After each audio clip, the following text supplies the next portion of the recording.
Yesterday, I called the Pelicans' loss to the Thunder the most frustrating of the season, but I also think it's the most pivotal for the offseason from both a player and coaching perspective. I'll tell you why in today's episode of Locked On Pelicans. Let's go.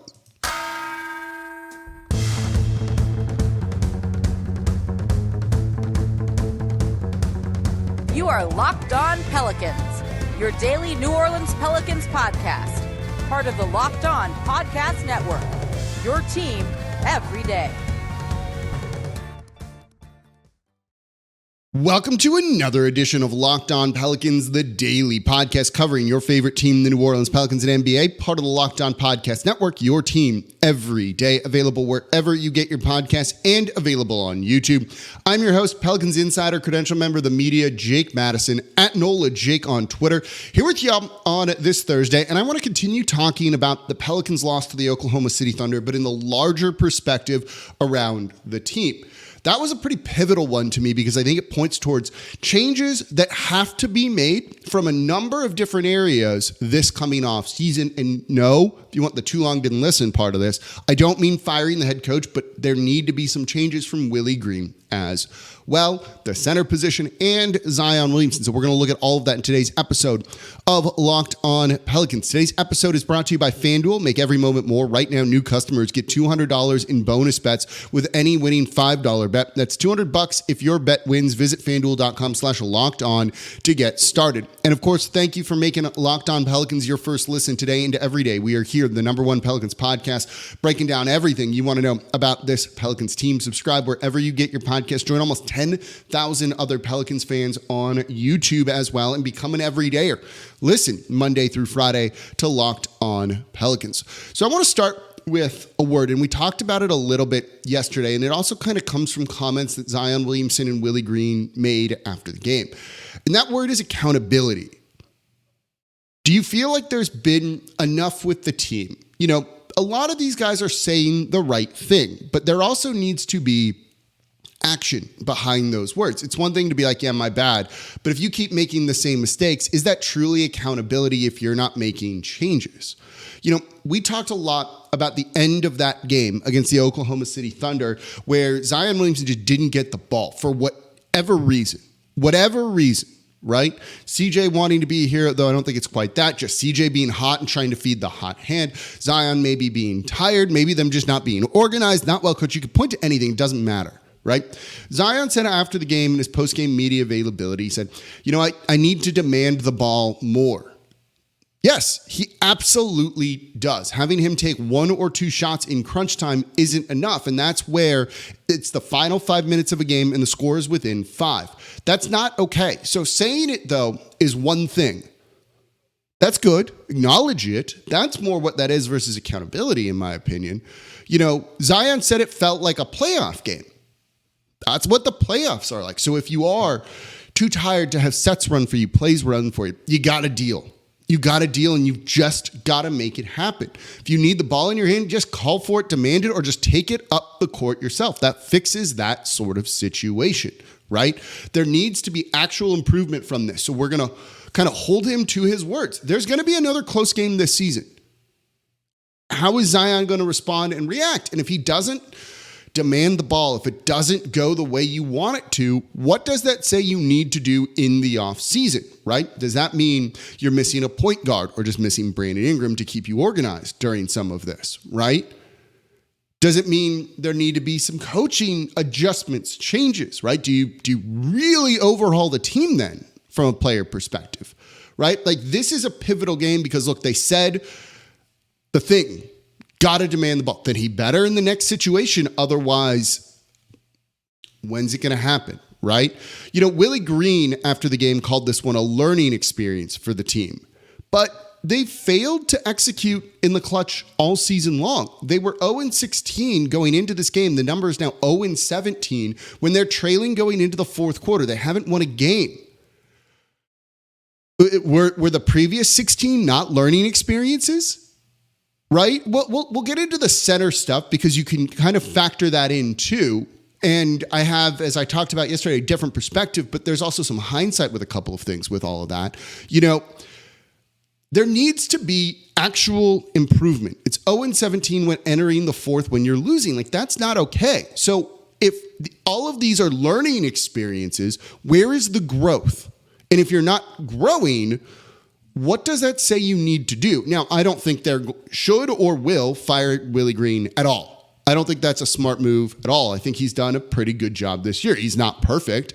I wouldn't put him in the top 5 coaches. I might not even put him in the top 10, but he's certainly not bottom 5 or bottom 10. I think he's in kind of that like mid-range of everything here, right? That's not the worst. Is it holding the team back? Maybe, maybe not. I'm not entirely sure on that just yet. But now is your opportunity to actually, be held to your word, what you said. This is a learning experience. Cool. So does that mean that in the next close game, you won't go scoreless in the final 3 minutes of it?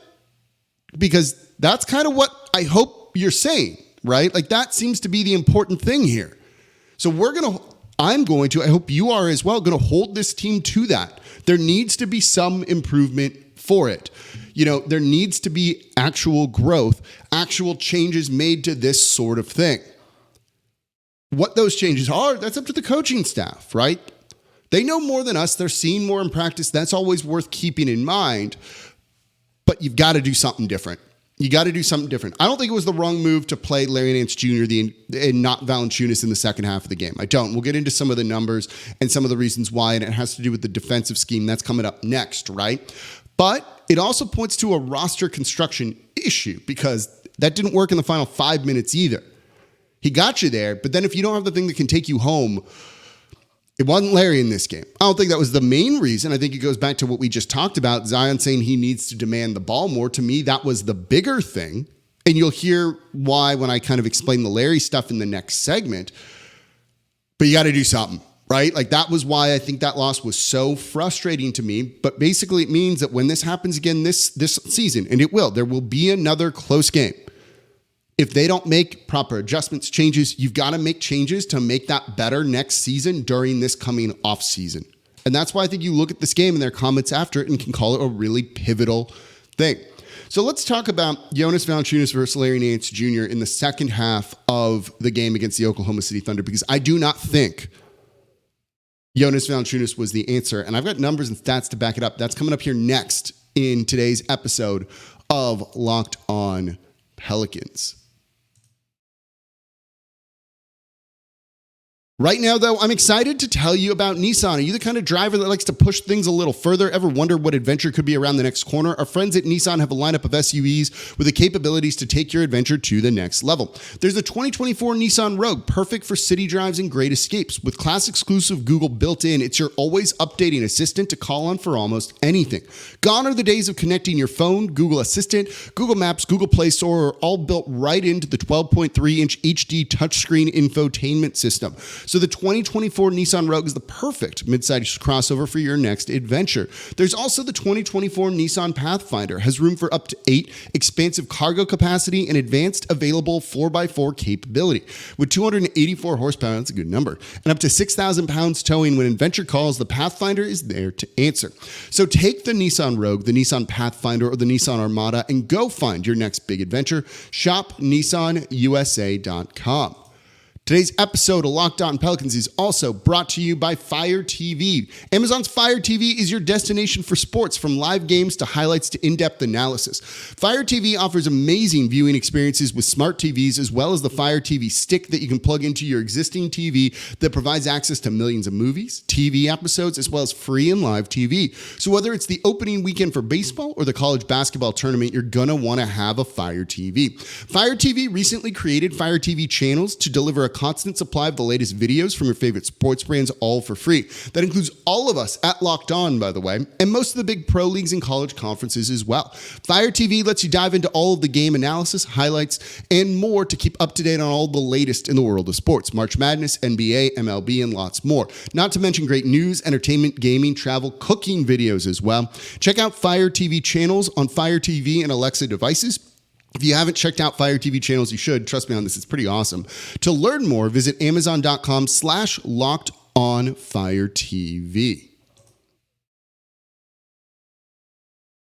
And thank you for making Locked On Pelicans your first listen today and every day. We are here Monday through Friday, the #1 Pelicans podcast, breaking down everything you want to know about this Pelicans team. Subscribe wherever you get your podcast. Join almost 10,000 Pelicans fans on YouTube and become an everydayer. Listen Monday through Friday to Locked On Pelicans. We'll have some bonus stuff for you this week around the Celtics game, since my Locked On NBA co-host, your second listen today, is in town. We're going to hang out. It's going to be a lot of fun. So we'll do a show together in person. It'll be a lot of fun.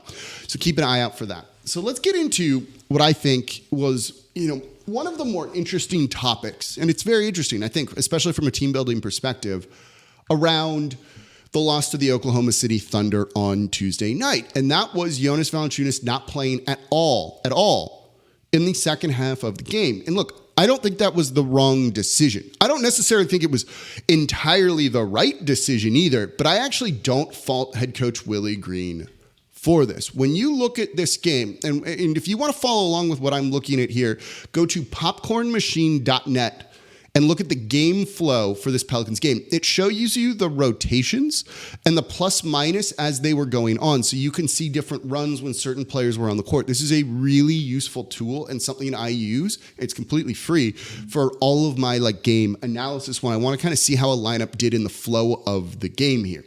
So when you look at Jonas Valanciunas, right, who had 2 stints, they did not go particularly well at all for the Pelicans here. He was -6 in his first stint in the first quarter. And then when they subbed him out, the Pelicans basically immediately went on a 15-4 run with Larry Nance Jr. out there on the court in place of Jonas Valanciunas. It was a big swing, and that's part of the reason why that Pelicans, the end of the first quarter was close, right? Before things got away from them entirely in the second quarter. But in the second quarter, Jonas Valanciunas started, and that team in the 5 minutes he played was a -5. Now, things didn't go better for Larry Nance Jr. in that quarter, admittedly. For him in the second quarter, if Jonas was a -5, he was a -11 in about 2 to 3 more minutes than what Valanciunas played.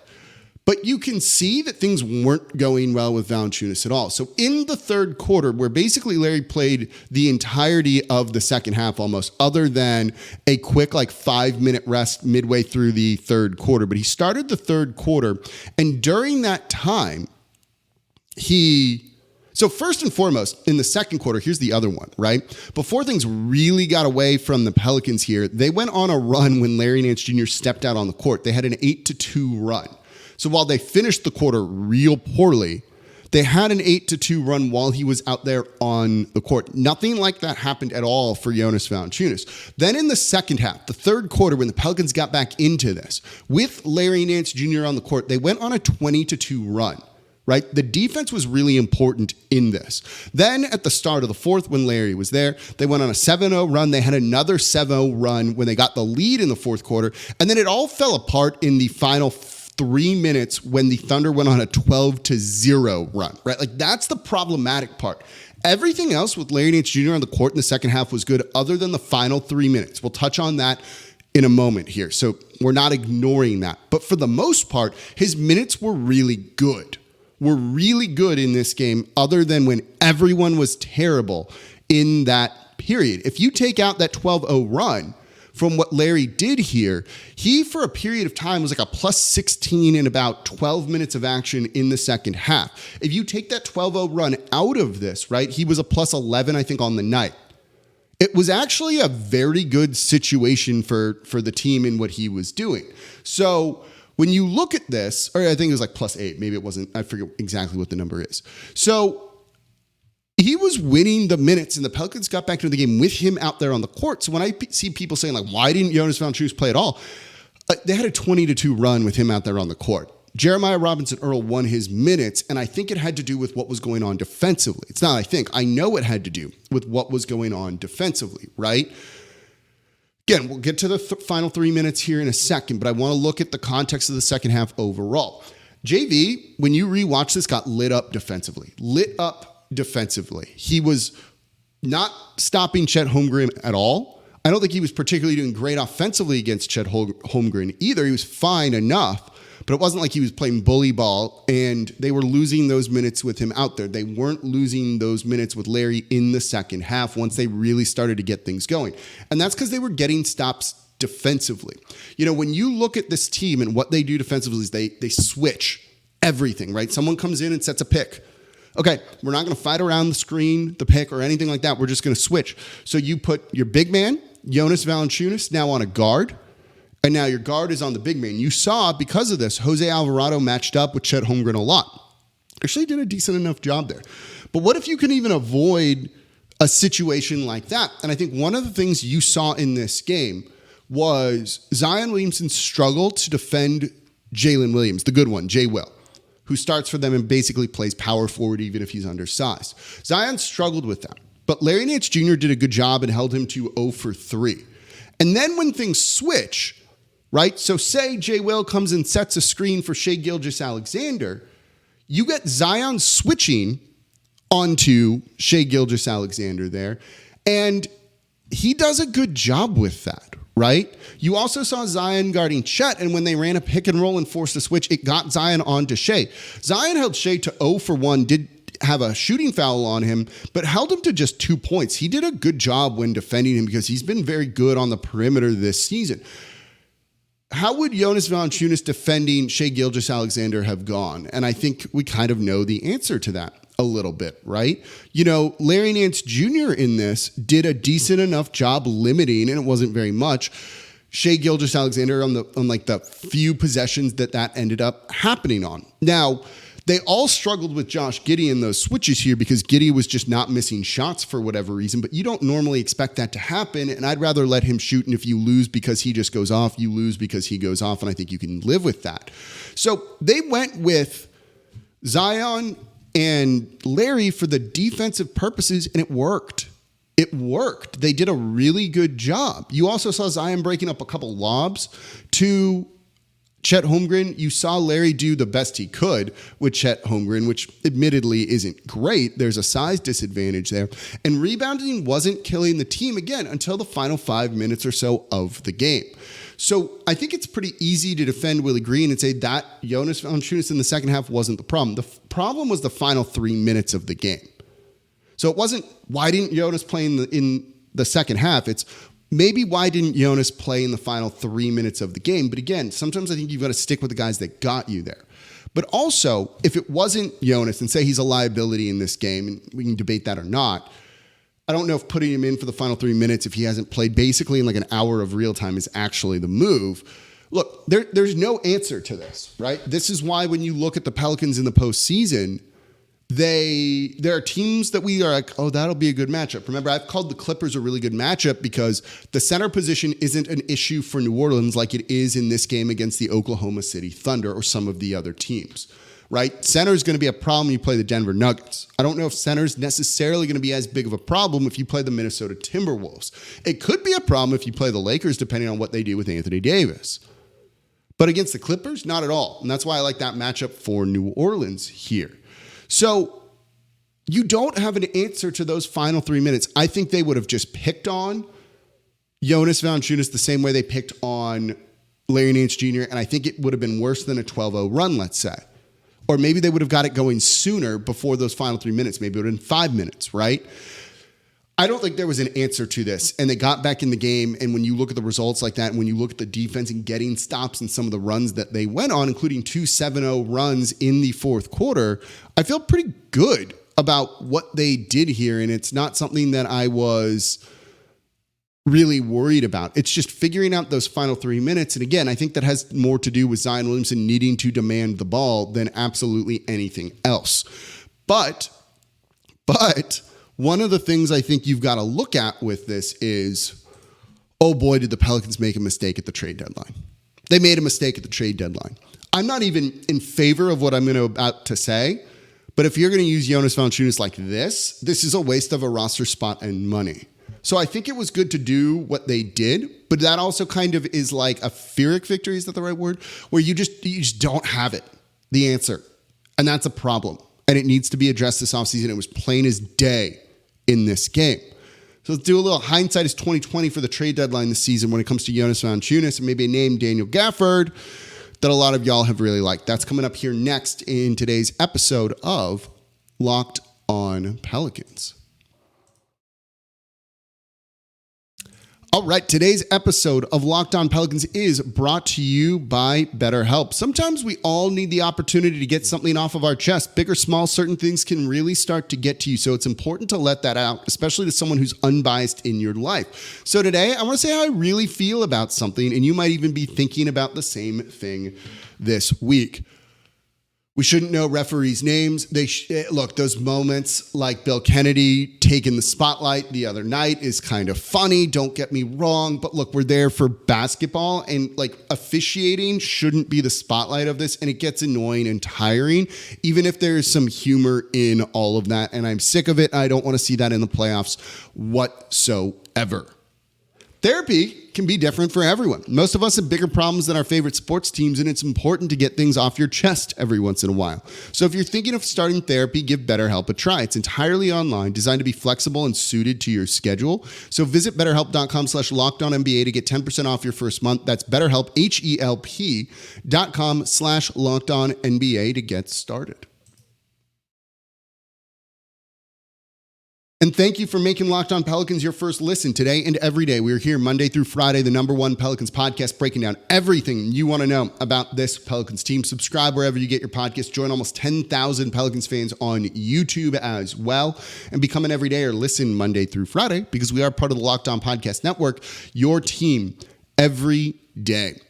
All right, let's put on our hindsight glasses here. I should have brought a prop or something for that if you're watching on YouTube. That would have been kind of fun. At the trade deadline, I said, don't make this team worse. Don't make this team worse, because Jonas Valanciunas is going to win you games. And he did, right? Like, that was a big reason they won that game against the Miami Heat. But look, if you're not going to use him in crunch time, and look, as well as I thought Larry Nance Jr. played in the second half, right? Like, he wasn't the answer in crunch time, and you need something else there. Again, not the biggest problem, but we've seen regularly the Pelicans struggle with this. This wouldn't be a thing if it was fixed. If Larry was the answer, you'd have seen it by now. And it's not. So Jonas isn't the answer. Larry's not the answer to the center position, for this. You can play Larry a bunch as a backup. That's fine. But you need to figure out your starting center and the guy, and more importantly than that, your crunch time center. If it's not Zion and going small, then you need to find somebody else. And while I didn't want to make the team worse, again, if you're not going to use Jonas Valanciunas, there's no point in having him on the roster, right? Like, it's one thing to win one game, but if you're not going to regularly use him, this was a mistake. This is what I think now. Looking at it, they should have just traded for Daniel Gafford. I don't think Daniel Gafford makes this team better, but maybe he helps you in crunch time when you know that Larry and JV aren't it. It's got to maybe be somebody else then, right? And so you had the resources to go get Daniel Gafford. He didn't cost much. You could have made a move like that. You could have shipped not Larry Nance Jr.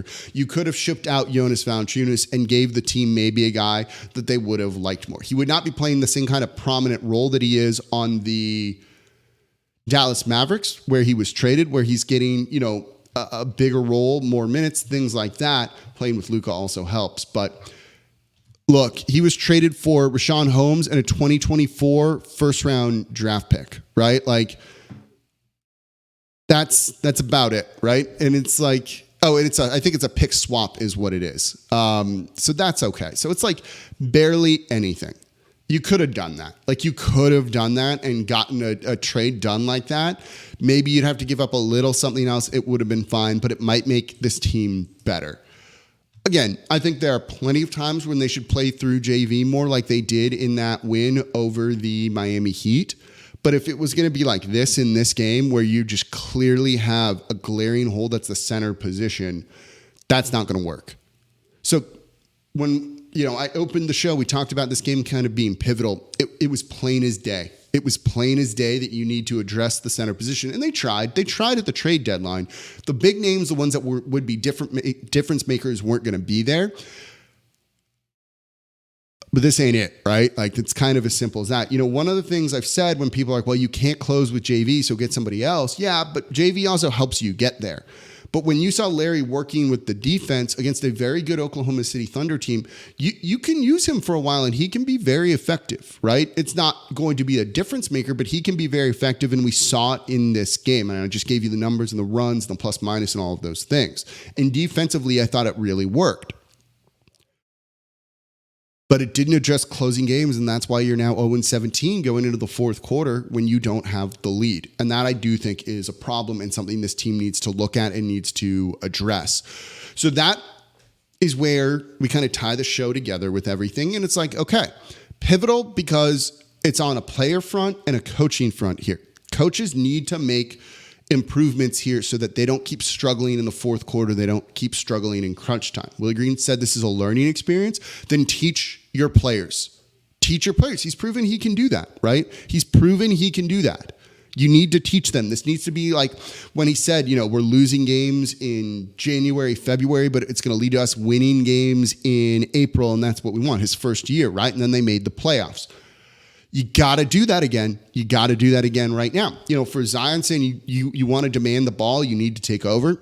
Yeah, you do. Otherwise, they're going to need to get another player who does it because you can't keep losing these games. That's an off-season thing, right? The coaching stuff is also an off-season. Do you need to shake up the staff more? Same for the center position.